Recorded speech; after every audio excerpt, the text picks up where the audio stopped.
আমি মধ্যবিত্ত জীবনশৈলী সম্বন্ধে একটা লেখা লিখেছি। যদি ভালো লাগে অবশ্যই কমেন্ট সেকশনে জানাবেন।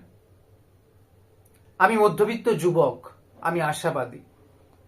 এই মরীচিকার ছ্যাঁকা জীবনের প্রতি ধাপে ধাপে অনুভব করেছি যে কাজ হয়ে যাবে সে কাজকে আমার থেকে মুখ ফেরাতে দেখেছি এক সাগর জলের মতো স্বপ্নকে এক এক ফোঁটা করে মিলিয়ে যেতে।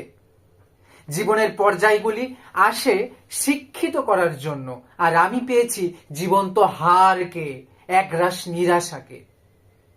কখনো অন্ধ হয়ে দৌড়েছি, কখনো স্বপ্নের সুখময় দৌড় ভেবে দৌড়েছি।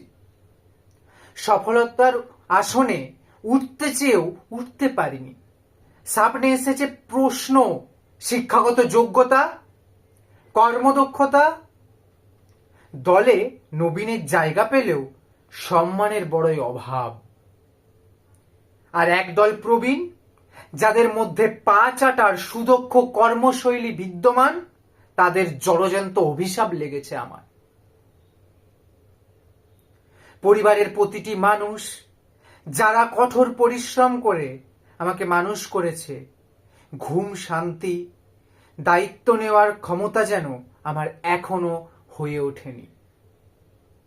আমি ক্ষতবিক্ষত, ঘুরে দাঁড়াবো সব কাটা সেলাই করে, সব ঘায়ে মলম লাগিয়ে জীবন যুদ্ধের আসল নায়ক হয়ে উঠে দাঁড়াবো।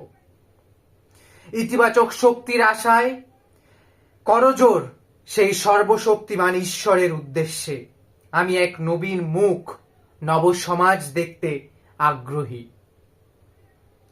আমি এক বালক যে আমাদের দেশে হবে সেই ছেলে কবে কথাই না বড় হয়ে কাজে বড় হবে, এই আদর্শবাদে বিশ্বাসী।